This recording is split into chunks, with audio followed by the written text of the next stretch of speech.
Chapter 401. HMPH. Dahlia refused to talk to him. Before leaving, she made sure to stomp hard on his foot. Thus, the brutal and unfortunate episode came to an end. The authorities arrived soon after the explosion. The fire brigade helped to clear the scene and put out the fire. At the end of the day, the authorities publicly announced the cause of the explosion, blaming it on a gas explosion. 3 days went by in the blink of an eye. During this time, Dahlia and her family returned to Nicholson family home to keep Henry Nicholson company. The Glenstead Nicholsons, meanwhile, sent a team to investigate Gloria and Dakota's deaths, but after learning that the murderer, Edwin Hummer, had died in a suicide bombing, they had no choice but to close the case. Notably, Regulus Nicholson made the decision to confirm Dahlia's role as the chairman of the Cardinal Group. It was only time before she was officially acting in the chairman's capacity. During the 3 days, Dustin received surprising news as well. He heard that the 900-year green lotus that Jailer Grant won in a bid purchased by the Stoneray Order at a high price. Rumors had it that the Stoneray Order was the owner of a secret formula to speed up the ripening process of the lotus, turning it into a 1,000-year green lotus in a short time. However, the veracity of the rumors remained to be confirmed.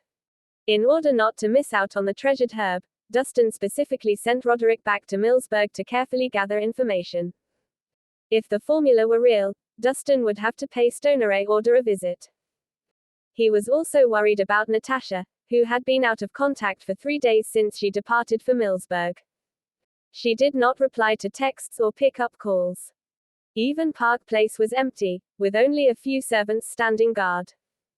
At noon on the 3rd day, an increasingly concerned Dustin spotted a silver Bentley parked in front of the medical center.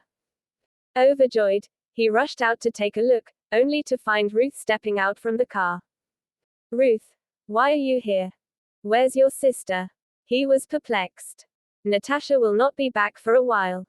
Ruth lost her usual rigor and appeared grim. "What is that supposed to mean?" Dustin furrowed his brows. "Something's happened at home, and she had to take care of it. She sends me to you because she doesn't want to worry about you." "What happened exactly?" he questioned. Based on his understanding of Natasha, she wouldn't have missed his calls if she hadn't run into grave problems. Stop asking for the details and wait for her updates. If she returns to Swinton after a few days, that means the problem has been resolved. If she doesn't return, you should forget about her. Ruth was ready to leave. "Wait a moment." He grabbed her arm with a stern look on his face. "Tell me, is she in danger? If she is, I'll immediately rescue her. Natasha is safe and sound. She's unharmed." Ruth shook her head woefully. "But what was all that just now? Did Natasha run into trouble?" he asked in a firm tone. "Dustin, let this go. You can't sort out this matter on your own. It'll only implicate you. Natasha doesn't want to drag you into the mess." Ruth let out a heavy sigh. "How will we know if we don't give it a try? I believe that we can overcome all the difficulties." However, Dustin's expression hardened when Ruth refused to open up. "Ruth Harmon, if you don't tell me, I'll travel to Millsburg and get to the bottom of it. Do not blame me for wreaking havoc in the Harmon family." Chapter 402. Hey, how can you be so stubborn? Dustin's one-track mind made Ruth blow her top. "My sister didn't tell you for your own sake. Otherwise, you'd always be at risk of a fatal disaster. HMPH, I've been through rain and fire for years. Is there anything I haven't encountered before? I stand by my words. If you don't say it, I'll go ask myself," Dustin said resolutely. "You?" Ruth stamped her feet in fury, but she didn't know how to rebut. After a moment, she shook her head helplessly. "It seems like my sister was right. You won't give it a rest. I really don't know if this is a blessing or a curse. Didn't you say you want to go to Millsburg to see my sister? Fine. I can take you there, but you have to listen to me. You can't act rashly. Or else my sister and I will also get dragged down with you." "Got it. All right." Dustin agreed. Right now, he only wanted to see for himself that Natasha was fine. Tidy up. I'll wait for you in the car, Ruth said, then went straight to the car. At that moment, Maximus, who'd heard the commotion, walked over. Dustin, you're going out. Yeah. I'm going to Millsburg to get something done. I'll probably be there for about 5 days. Please help take care of the home in the meantime. Dustin patted his shoulder. No problem. If there's anything, just ring me anytime. Maximus patted his chest. Okay. Dustin nodded. He picked up his bags, turned around, and got into the car. With Maximus, who'd already achieved divinity around, things should be fine in Swinton. The car moved out quickly, making its way to Millsburg. After half a day, the car finally came to a stop in an urban village in the evening. They arrived at a small villa with a garden. The door opened, and Ruth and Dustin alighted. Ms. Ruth, you've arrived. At that moment, a kind-looking middle-aged man walked out of the villa. Mr. Robinson, this is Dustin Rhys. Over the next few days, you are in charge of his meals and accommodations, Ruth said in lieu of an introduction. Hello, Mr. Rhys. Mr. Robinson bowed respectfully. Ruth, what kind of place did you bring me to? Dustin was taken aback. This is the temporary lodging I arranged for you. Mr. Robinson used to work for the Harmon family and can be trusted. If you need anything, just let him know, Ruth explained. I'm not talking about that. Where's your sister? Dustin pressed. My sister can't meet you yet. Just stay here for a few days, and when the time is right, I'll arrange for you two to meet, Ruth replied.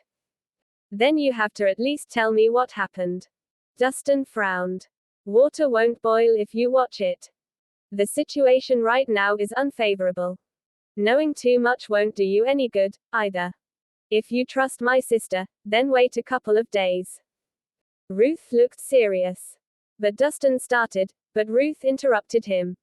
Before we came, we already agreed that you would listen to me. Otherwise, please go home. Fine. I'll wait. Dustin took a deep breath. In the end, he chose to give in. After all, he was already in Millsburg. If trouble really arose, he could lend his support anytime. Great. Just wait here, and I'll contact you in case of anything. With that, Ruth got in the car and left. She'd snuck out, so she couldn't stay for long.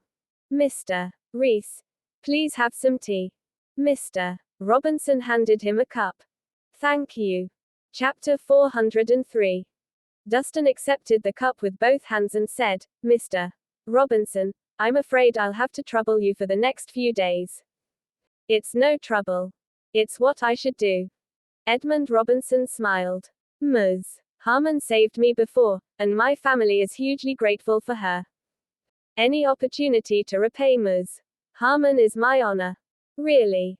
I didn't know Natasha was so beloved, Dustin said with a chuckle. Why, of course. Edmund said, his voice tinged with pride. I watched Ms. Harmon grow up. No one can say anything about her character. No one in Millsburg can measure up to her. I can tell. Dustin nodded, smiling. Mr. Rhys, look at me. I was so focused on chatting that I almost forgot to do my job. Have you eaten? Please wait a moment while I whip something up. Edmund said, hurrying into the kitchen and getting to work. He looked like a proper house husband. Dustin smiled softly. Sipping at the tea in his hand, he surveyed his surroundings. The villa consisted of 2 floors, complete with furniture and electrical appliances. Although it wasn't the most luxurious, it was immaculate. It looked rather homey. Hey, who are you? Who let you in here? At that moment, a high-pitched scream came from the door. Dustin turned around to find a young girl wearing a short skirt watching him carefully. She looked to be about 18 years old. Her features were very delicate, and she wore some light makeup. Her hair was dyed a bright blue, and she was chewing gum in her mouth, giving off a cool girl impression. I'm talking to you. Are you mute? The blue-haired girl shouted. Abigail, don't be rude. When Edmund heard the commotion, he immediately ran out and smiled apologetically. Mr. Rhys, this is my daughter, Abigail Robinson. I spoil her too much, so please don't hold it against her. It's nothing. This is a normal reaction to seeing a stranger in your house, Dustin said with a slight smile. HMPH, I don't know where you picked up this random person from. Abigail said with a cold expression, disgust evident in her eyes. Silly girl, what are you saying? This is Mr. Rhys, a respected guest of the Harmons. Edmund glared. Fine, fine. I'm too lazy to deal with your bullshit. I'm going out with my friends later, so give me some money. Abigail stretched out her hand demandingly. You're going out again? Edmund frowned. Abigail, your exams are right around the corner. How can you go out every night? It's not like I'll get into a good college anyway. Does it matter if I have some fun? Abigail said indifferently. It's not a matter of whether you get into a good college, but it's a matter of your attitude. Can't you let me worry less? Edmund said, exasperated.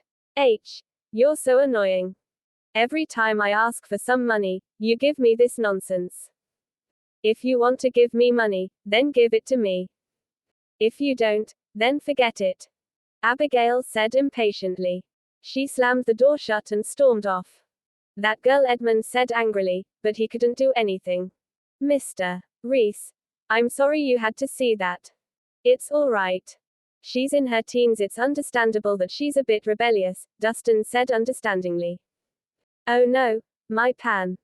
Edmund suddenly remembered what he'd forgotten and dashed into the kitchen. After half an hour, a scrumptious feast was served. Dustin took a bite. The flavor was amazing. Mr. Rhys, do you mind if I put some food aside? Abigail will probably be hungry when she gets home tonight, Edmund said tentatively. Of course, it's no problem. Dustin smiled. Mr. Robinson, you don't have to be so reserved. You're the host. Do whatever you want. Don't mind me. Thank you, Mr. Rhys. Edmund said gratefully.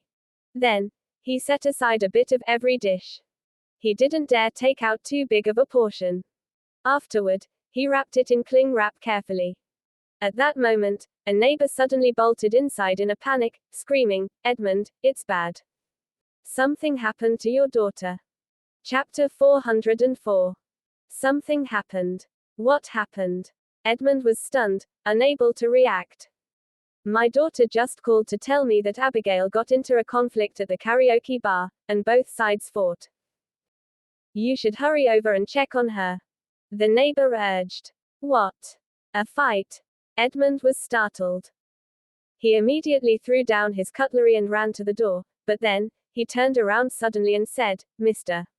Rhys, I truly apologize, but something happened to my daughter, and I need to go handle it.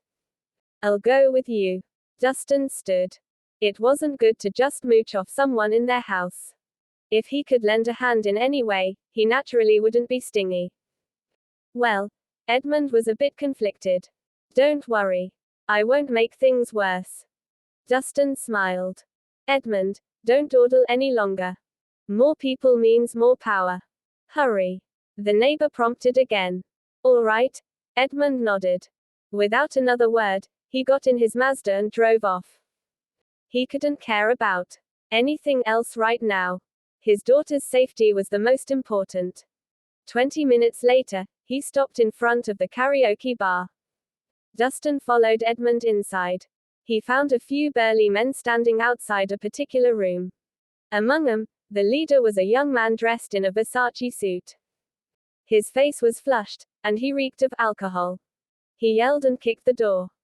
Meanwhile, Abigail and a few other female students were hiding in the room, not daring to come out.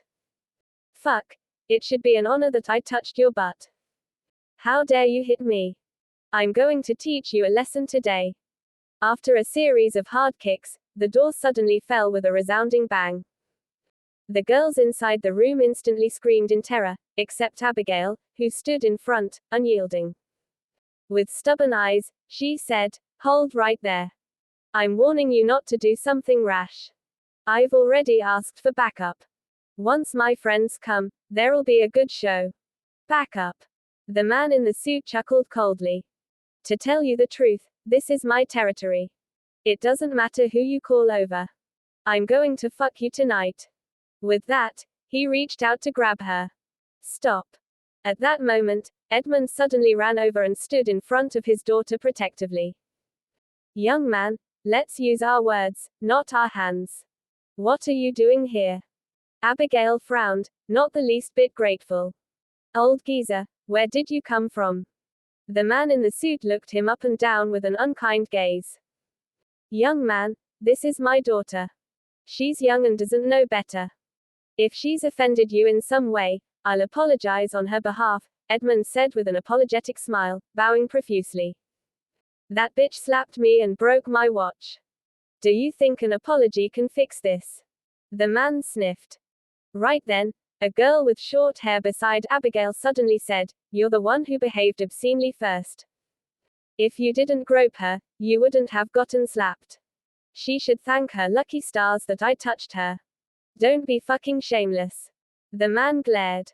Edmund's face froze. In the end, he still forced a smile and said, Young man, I think this is just a misunderstanding. There's no need to make this bigger than it is. Why don't we all take a step back, okay? Don't think it's over just because you said so. The man slapped Edmund harshly, cursing. Who the fuck are you? Are you even worthy of negotiating with me? Edmund staggered backward from the blow, almost falling. Chapter 405. How dare you hit my father? Abigail flew into a rage. She picked up a beer bottle, about to swing it, but Edmund stopped her. Abigail, don't be impulsive. What? Are you going to hit me again? Why don't you try? If you do as much as harm a hair on my head, not a single person in this room will walk out of here tonight. The man in the suit laughed icily. Young man, it's just a misunderstanding. Once you cool down, we can talk nicely. Edmund said, smiling apologetically. Talk. HMPH, what right do you have to talk to me? The man lifted his broken watch and said disdainfully. Do you know what this watch is? It's a limited edition Patek watch that costs $800,000. Now, your daughter broke it. Tell me, how will you handle it? $800,000. That expensive. Edmund was thunderstruck. He only earned a few $1,000 a month. He didn't know how many years it'd take to save up $800,000. What? Didn't you want to talk? Then pay up. If you can fork out $800,000 tonight, I'll consider letting your daughter off the hook, the man responded haughtily. Well, Edmund's eyes twitched. He didn't know what to do. I can tell you can't afford it. Fine. I won't make things hard for you. So long as your daughter sleeps with me. For a night. I'll let the $800,000 slide. How does that sound? The man grinned wickedly. In your dreams. Abigail glowered. Young man, give me a few days. I'll definitely come up with the money, Edmund said. I want it now. If you don't have the money, then get lost. Don't get in the way of my fun. Getting impatient, the man in the suit pushed Edmund to the floor. Old geezer, consider it a blessing of a lifetime that I have my eyes on your daughter. Even a small-time celebrity doesn't have the price tag of $800,000. You should be happy. You've crossed the line. Watching her father get pushed over, Abigail couldn't hold back anymore. She smashed the beer bottle over the man's head. There was a loud sound of glass breaking as the bottle shattered into pieces, drenching the man in beer. Huh. The smash sent the man into a daze, and he was in disbelief. Subconsciously, he reached for his head. And his hand came away full of blood. How dare you hit me? After staring blankly for a brief moment, the man instantly flew off the handle. Bitch. I'm going to kill you. Let's see who has the guts to move. A group of boys wielding baseball bats stormed in aggressively. The leader was 6 feet 2 inches with a buff figure and a handsome face. These boys brought a threatening aura with them when they barged in. Great. Mike is here. When Abigail and the other girls saw the men, they lit up. All of them looked at him with admiration, as if he was their savior. Mike Horton was a popular figure at school. Not only was he from an established family, but he was also handsome and the captain of the school's basketball team. He usually responded to people's cries for help. No matter what the trouble was, he could easily handle it. Abigail, are you okay? Mike asked as soon as he appeared, looking like the classic gentleman. I'm fine. Abigail shook her head, her eyes bright. Naturally, she had some feelings for the school hunk, Mike. They hung out together a lot too. Mike, thank goodness you came in time, or we would have been harassed by these people. The short-haired girl said, terrified. Don't worry. With me here, no one would dare lay a finger on you. Mike raised the baseball bat, shooting daggers at the man in the suit. Are you the one bullying my friends? Get on your knees and apologize now, and I may let you go. Otherwise, I'll break both your fucking legs. Chapter 406. Mike assumed an aggressive stance, his eyes sharp. With his tall, buff body, he did look rather threatening. The girls standing behind him stared at him with sparkling eyes. Their hearts pounding. What young woman wasn't a romantic at heart? They had fantasized about being a damsel in distress saved by Prince Charming more than once. Punk, do you know who the fuck I am? How dare you stick your nose in my business? The man in the suit cupped his bleeding head, his eyes dark. I don't care who you are. If you don't kneel and apologize today, don't blame me if I shatter your legs. Mike waved his bat. That's right, apologize. His group of buddies crowded. Boys at their age naturally had no fear. Great. A group of prepubescent boys dares behave so arrogantly in front of me. Just you wait. The man spat harshly as he attempted to slip away. Fuck. Who said you could go? Furious, Mike swung the bat at the man's legs. The latter stumbled and almost crashed to the floor. Boys, get him. Seeing the leader of their pack get physical, the other boys picked up the bats, ready to start swinging. Don't fight. Edmund quickly stood in front of them. He said placatingly, you're all still in school, so don't make this a big issue. Just let it go. Who are you? Mike frowned. Mike, that's Abigail's father, the short-haired girl said with a scornful and disdainful laugh. Abigail lowered her head in shame. It was really embarrassing to have such a weak dad. So you're Uncle Robinson. In that case, for your sake, I'll let him off, Mike said, acting magnanimous. Although he looked down on people like that, since he was Abigail's father, he still had to show him some respect. Thank you. Edmund beamed. What are you still standing there for? Get lost. Mike roared at the man. HMPH, if you have what it takes, then don't run off. The man in the suit gritted his teeth before leaving with his two lackeys. Mike, are you going to let him off just like that? What if they get back up and come back for payback? The girl with short hair suddenly asked. Payback? Do they dare? Mike laughed with confidence. Do you know whose territory this is? I'm not afraid to tell you that this place belongs to Lord Horst of the Flame Dragon Gang. Anyone who causes trouble here has a death wish. Lord Horst of the Flame Dragon Gang. Everyone's expressions changed. The Flame Dragon Gang were tyrants in this area. No one dared to get on the bad side. As the assistant leader, Lord Horst held a frightening amount of power. He even had connections to several wealthy families. If one angered him, they would die an unpredictable death. Don't be nervous. My father has a close relationship with Lord Horst. In this area, no one has dared to pick a fight with me yet. Mike boasted. As expected of Mike. I never thought he would even know about Lord Horst. It's impressive. Of course. With Mike's protection, no one would dare touch us. Everyone began to lavish praises on him. The girls especially developed a deeper sense of adoration for him. Mike was delighted. He enjoyed having everyone's eyes on him and the feeling of being admired. However, he soon realized something was amiss. There was one person who'd kept a straight face throughout the entire ordeal, not showing him any respect. And who are you? Chapter 407. Mike turned his attention to Dustin, who was standing next to Mr. Robinson. He couldn't help feeling threatened by Dustin's calm demeanor and good looks. This is Mr. Rhys, our family's honored guest. He came over to help out. Mr. Robinson explained. Help out? Abigail humphed disdainfully. He hasn't said a single thing since he arrived. You call that helping out? She's right. Although he has good looks, it's embarrassing how scary a scaredy cat he is. The short-haired girl shook her head.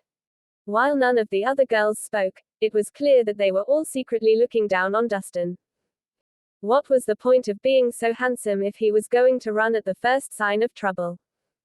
He was nothing but an utterly unreliable man. A man should act like one, buddy. You shouldn't try to break up a fight if you're scared, or you might get hurt. Mike sniggered and patted Dustin's shoulder. Dustin smiled without saying anything, unbothered by those measly words.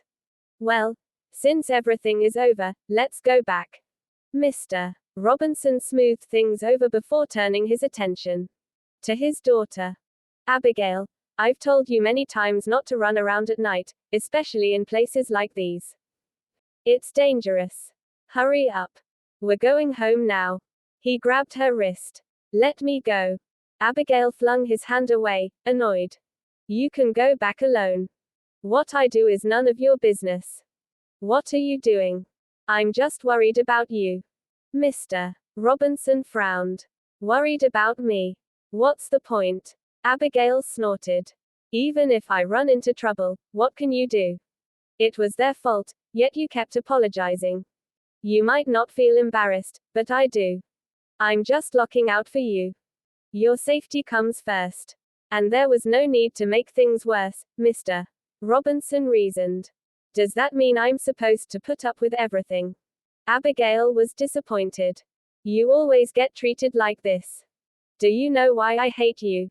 Because you're a coward. I'm begging you. Don't ever show up in front of my friends ever again. Having a father like you is the biggest embarrassment of my life. Mr. Robinson froze. He opened his mouth, but nothing came out. He didn't know what to say. All he wanted was for his daughter to be safe and sound. What are you waiting for? The door. Abigail, your guest and leave. I don't want to see you guys anymore. Abigail pointed. Go away. Abigail fumed, ashamed. Why was her father a mere servant who constantly had to be careful around others, while other people's fathers were successful and famous? You guys should head back first, Uncle Robinson. Don't worry. Abigail will be fine. I'll protect her, Mike said with a smile. It was rare to see a father being chewed out by the daughters like this. Thank you. Mr. Robinson forced out a smile and turned to leave. Just then, they heard some noise coming from the entrance of the karaoke bar, and the man in a suit who had just left came barging in violently with a few dozen men. There. Gather them up. The suited man yelled. The fierce men drew out the blades and surrounded the room, their vicious gazes frightening those inside. As students, how could they ever win against knives? Wait. Mike stomped forward. I'm warning you. This place belongs to Lord Horst, who is a friend of my dad. You're dead meat if you touch us. Are you fucking threatening me right now? With a mighty slap, the man sent Mike tumbling to the floor. So what? I'm his fucking brother. His words immediately caused an uproar. Chapter 408. Lord Horst's brother. Everyone was aghast to hear that, especially Mike, whose face had gone as white as a sheet. He never expected the man to have that identity. Although his father and Lord Horst knew each other, they were merely acquaintances. However, the man before them was Lord Horst's brother, so it was clear who mattered more. He was doomed. Weren't you showing off just now? Why don't you do it one more time? The man in a suit planted his foot into Mike's chest, kicking him to the floor. How dare you meddle with what I do? You must have a death wish. With that, he gave Mike another 2 more blows. Mike gritted his teeth from the pain but couldn't say anything. You bunch of stupid cunts. What makes you think you can boss me around? Get on your fucking knees. All of you. Break the legs of anyone who disobeys. The man yelled, brandishing his blade. On your knees. His lackeys spat, their blades instantly resting on the students' necks. Shaking in terror, the students who had never experienced something like this frantically knelt. Hey! Why aren't you kneeling? One of the lackeys spotted Dustin. You guys are getting this wrong. I don't know them. I'm just here to watch the show. Dustin shrugged. The students immediately glared at him, disgusted. He sure was a scaredy cat.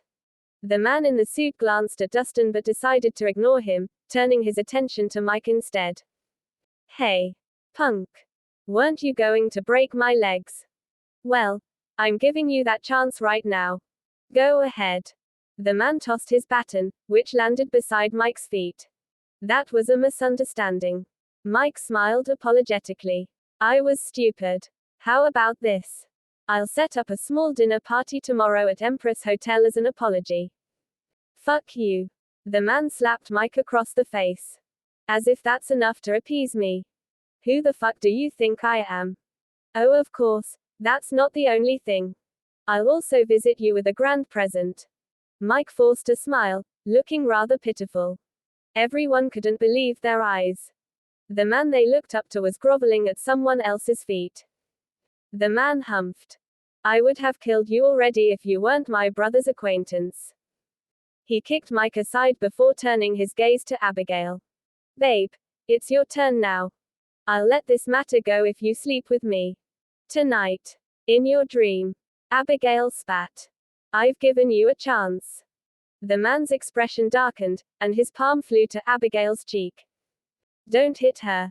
Edmund hurriedly put himself in front of his daughter. I'll pay for your watch. Just give me 2 days. I'll definitely bring you $800,000. I've got no time to wait, old man. I need someone to fuck right now, so no matter what, your daughter will be mine tonight. The man signaled for 2 of his lackeys to tie Abigail up. Edmund tried to stop them but was pinned to the ground by another man. Let me go. Starting to panic, Abigail struggled and flailed around. She quickly looked toward Mike for help, expecting him to be her knight in shining armor as usual. Let's talk about this. She is my friend. Can't you do me a favor and let her go? Unable to stand it any longer, Mike began to plead. Fuck off. The man gave Mike another slap and swore. Who the fuck do you think you are? Why the hell should I do someone like you a favor? Fuck off, or I'll kill you. Mike immediately fell silent, swallowing the words he was about to say. Similarly, the rest of the male students kept their heads down without a word, terrified of offending the younger brother of Lord Horst from the Flame Dragon gang. Take her away. Not wanting to waste any more time, the man grabbed the tied-up Abigail and turned to leave. Stop. Edmund sprang up and grabbed one of the knives. He slid it against the suited man's neck shakily and threatened. Nobody moves. My blade might accidentally slip. Do you have any idea what you're doing, old man? The other man's face darkened. I don't care about that. Let my daughter go. Edmund yelled, the blade digging into the other man's skin. Let her go. Flustered, the suited man was scared he might agitate Edmund. Abigail, run. Edmund urged as soon as his daughter was released. But what about you? Abigail frowned. I'll be fine. You go ahead. I'll be right behind you. Edmund forced a smile, not noticing when someone snuck up behind him. That person sent him sprawling to the ground with a blow. Dad. Abigail paled and rushed toward her father but was pulled back. How dare you threaten me? The suited man touched the cut on his neck, infuriated. Your family should be honored that I want to fuck your daughter. I'll kill you if you refuse. He grabbed one of his lackey's blades and swung it toward Edmund's arm. There was a soft hum as the blade cut through the air, but the noise halted when someone reached out to grab the blade in midair. The suited man struggled, but his knife didn't move an inch. That's enough, Dustin ordered. How dare you stop me? The other man was flabbergasted. I don't care if you want to kill everyone else, but you aren't allowed to touch Mr. Robinson, Dustin warned. And if that's what I want to do? The other man narrowed his eyes. Then don't blame me for beating you up. Dustin answered with a straight face. Beat me up. Surprised, the other man burst out laughing. He sneered. Hey, punk. Do you even know what you're saying? Look around you. These are all my men. You'll be cut into pieces if you touch even a strand of my hair. Even a strand of your hair, you say? Abruptly, Dustin reached out and plucked a strand of the other man's hair. Here you go. What? The corner of the other man's eye twitched. Feeling humiliated, he roared. Kill him. Immediately, there was a loud bang as he flew backward, crashing into the wall, astonishing everyone in the Lord Horst's brother. Everyone was aghast to hear that, especially Mike, whose face had gone as white as a sheet. He never expected the man to have that identity. Although his father and Lord Horst knew each other, they were merely acquaintances. However, the man before them was Lord Horst's brother, so it was clear who mattered more. He was doomed. Weren't you showing off just now? Why don't you do it one more time?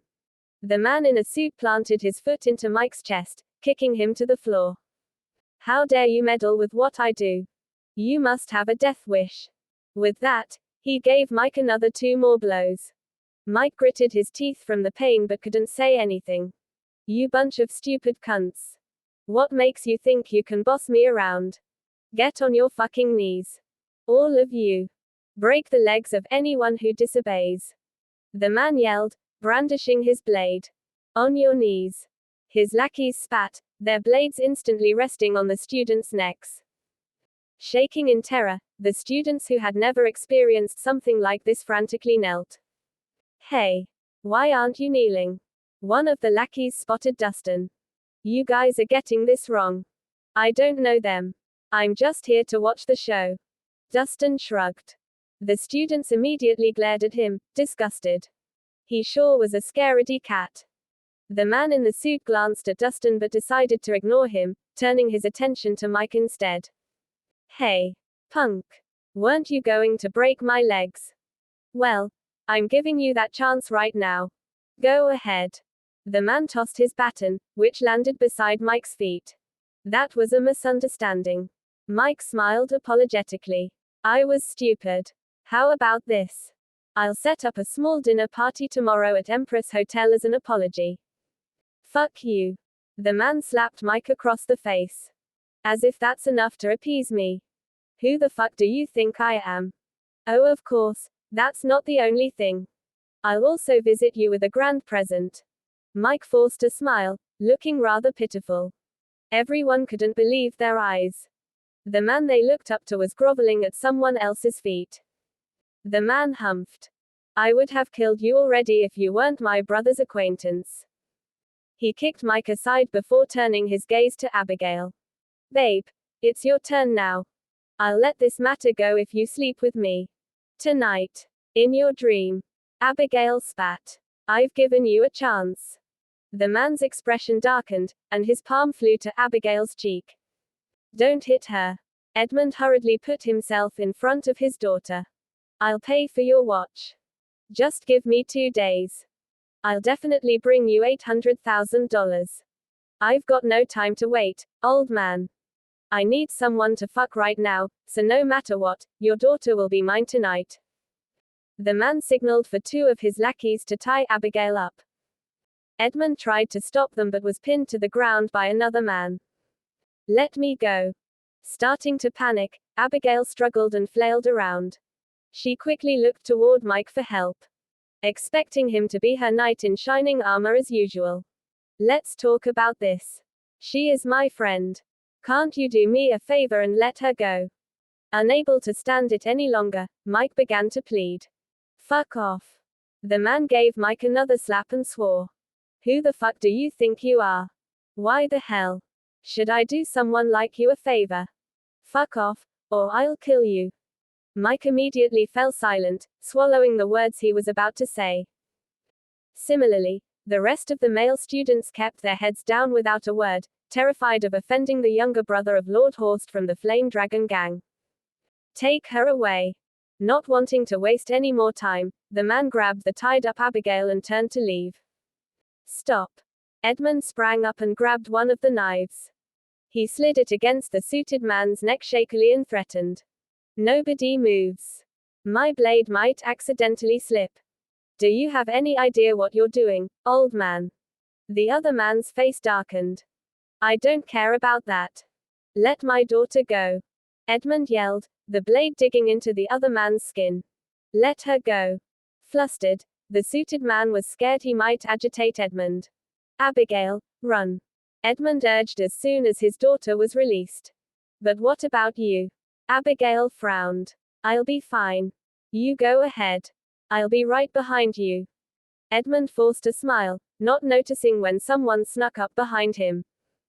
That person sent him sprawling to the ground with a blow. Dad. Abigail paled and rushed toward her father but was pulled back. How dare you threaten me? The suited man touched the cut on his neck, infuriated. Your family should be honored that I want to fuck your daughter. I'll kill you if you refuse. He grabbed one of his lackey's blades and swung it toward Edmund's arm. There was a soft hum as the blade cut through the air, but the noise halted when someone reached out to grab the blade in midair. The suited man struggled, but his knife didn't move an inch. That's enough, Dustin ordered. How dare you stop me? The other man was flabbergasted. I don't care if you want to kill everyone else, but you aren't allowed to touch Mr. Robinson, Dustin warned. And if that's what I want to do? The other man narrowed his eyes. Then don't blame me for beating you up. Dustin answered with a straight face. Beat me up. Surprised, the other man burst out laughing. He sneered. Hey, punk. Do you even know what you're saying? Look around you. These are all my men. You'll be cut into pieces if you touch even a strand of my hair. Even a strand of your hair, you say? Abruptly, Dustin reached out and plucked a strand of the other man's hair. Here you go. What? The corner of the other man's eye twitched. Feeling humiliated, he roared. Kill him. Immediately, there was a loud bang as he flew backward, crashing into the wall, astonishing everyone in the room. Chapter 409. Everyone was shocked to see the man had been battered away. They never thought Dustin had the balls to hit someone. Besides having control over many men and being Lord Horst's younger brother, the man in the suit was well known for being a pompous devil. Even Mike, who came from a distinguished family, had to grovel before that man, yet Dustin dared to talk back against him and even beat him up. Where did he find the confidence to do that? How could he hit Lord Horst's brother? Is he crazy? Offending Lord Horst is the same as offending the Flame Dragon gang. He's dead meat. What a fool. He probably doesn't even know who he just crossed. Everyone looked at Dustin like he was waiting to die. How dare you hit me? The suited man staggered to his feet, one side of his face swollen. As he spoke, two of his teeth fell out. Didn't I tell you? I'll beat you up if you try to touch Mr. Robinson. Did you think I was joking? Dustin responded nonchalantly. You're dead meat. The other man shrieked. What are you guys waiting for? Get him. Let's go. His lackeys charged toward Dustin ferociously. Instead of retreating, Dustin slowly but steadily made his way through the crowd. Like a whirlwind, he slapped away anyone who got too close. In just a few minutes, all 23 men were sprawled over the floor, moaning and wailing in pain from fractured limbs. What? Everyone couldn't help gaping speechlessly at Dustin, who won the battle empty-handed. In fact, he hadn't just won the fight. He'd completely annihilated them. Was Dustin even human? Holy shit. Who knew the skinny kid had moves like that? I judged him wrongly. He isn't a coward. He's just an introvert. He's good-looking and fights well. That's so cool. Oh. I wish he was my boyfriend. After seeing Dustin's moves, the students' attitudes toward him immediately shifted, especially the girls, who now looked at him with adoring gazes. Who the fuck are you? The suited man stumbled backward, terrified. His men were seasoned fighters, but Dustin had taken care of them so effortlessly it was terrifying. It doesn't matter who I am. Right now, you have two choices. Either you let me cripple you, or you apologize to Mr. Robinson, Dustin replied calmly. You better not think too highly of yourself. I'm telling you, my brother is Lord Horst from Flame Dragon Gang. You're challenging the gang by hurting me. The other man yelled. Although he was shocked by Dustin's skills, he quickly regained his confidence when he remembered his brother. Not wasting more time, Dustin began to slap the suited man again. Arrogant, aren't you? Dustin slapped him again. Flame Dragon Gang, you say? Another slap rang out. And Lord Horst. And another. I'm hitting you right now. What are you going to do about it? Dustin struck the man and dished out questions alternately. Soon, the latter's face completely swelled up. The girls in the room couldn't control their fluttering hearts at the sight. Even Abigail's attitude towards him has changed. At first, she thought he was going to be a coward like her father, so she was taken aback to see him beat up Lord Horst's brother. This was what a real man was supposed to be like. Answer me. What are you going to do about this? Dustin grabbed the other man's collar and lifted him up. His frosty gaze sending shivers down the man's spine. Who the fuck dares to attack my brother? Someone bellowed. Everyone spun around to see an imposing frame striding toward them commandingly. A few bodyguards donning suits followed closely behind him. Lord Horst. The students were shocked to see the new arrival. They quickly huddled together at one side, anxious. Lord Horst was the assistant leader of the Flame Dragon Gang and had control over hundreds of men. They would never dare cross this man who hardly cared about the law. It's over, brat. Now that my brother's here, no one can save you. The injured man started cackling gleefully. Oh, shit. Even Lord Horst's here. I hope nothing happens to that hot dude. The girls began to fear for Dustin's safety. Mike silently humphed and silently sneered. Serves you right for acting so recklessly. Let's see how you suffer after offending Lord Horst. He felt humiliated after seeing how bold Dustin was, and those feelings only became stronger when he realized that all the girls were now attracted to Dustin. Fortunately, Lord Horst had arrived. No matter how powerful Dustin might be, he was still doomed. Mike couldn't wait to see Dustin groveling for forgiveness. You came right on time, brother. This asshole hit me. You have to help me get even. The suited man immediately complained. Did you tell him my name? Lord Horst asked. Of course I did. But all it did was make him hit me harder. He even insulted you. The suited man's words only served to stoke the flame. Lord Horst's face darkened instantly. You've got balls, kid. Who do you think you are, causing trouble on my turf? Do you have any idea what the consequences are? Nope. Dustin shook his head. Well, let me tell you right now. I might chop off your arms and legs, or I might just kill you. Lord Horst spat with narrowed eyes. Really? I don't believe you. Dustin wore a small smile. You sure are naive and foolish. Lord Horst sneered, his gaze turning menacing. It seems like you still don't understand how serious this issue is. I hope you don't piss your pants when your limbs get chopped off. He waved to some of his men. Clear this place out, boys. The students became visibly paler after hearing that. Whenever Lord Horst told his men to clear a place out, someone would end up bleeding, sometimes even dying. After all, with Lord Horst's power and background, it wasn't hard for him to make people disappear. Dustin had landed himself in hot water. Chapter 410.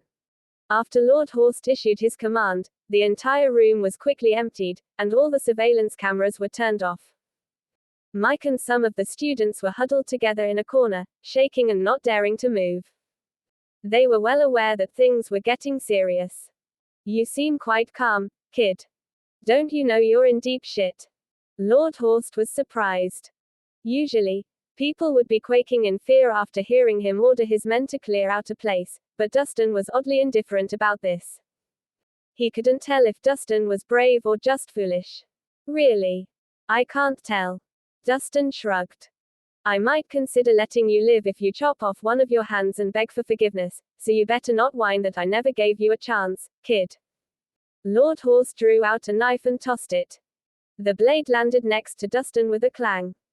I'm also giving you a chance to scream with your idiot brother before I beat you two up, Dustin replied calmly. The room fell silent instantly. Some of the students were wide-eyed as they questioned their ears. Had Dustin just threatened Lord Horst? What the hell? This was the assistant leader of Flame Dragon Gang they were talking about. The person who decided someone's fate. How could Dustin not beg for forgiveness, much less spew insults?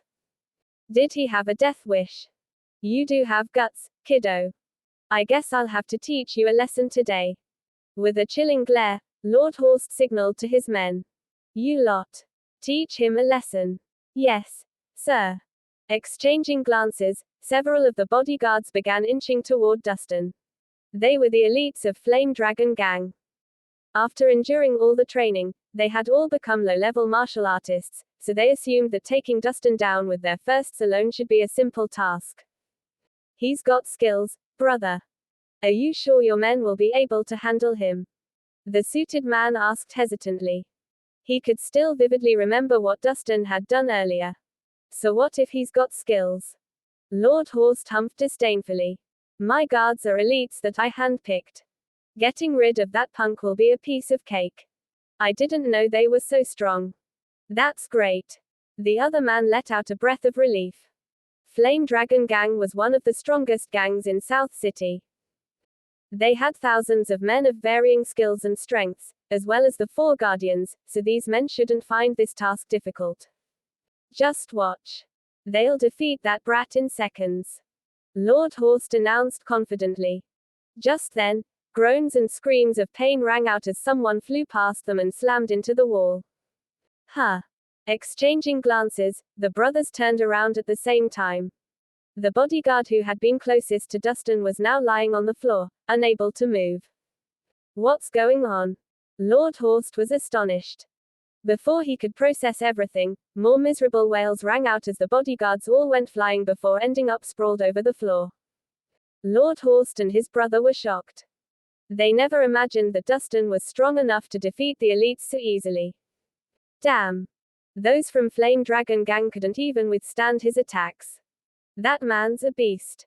The students began whispering, astounded.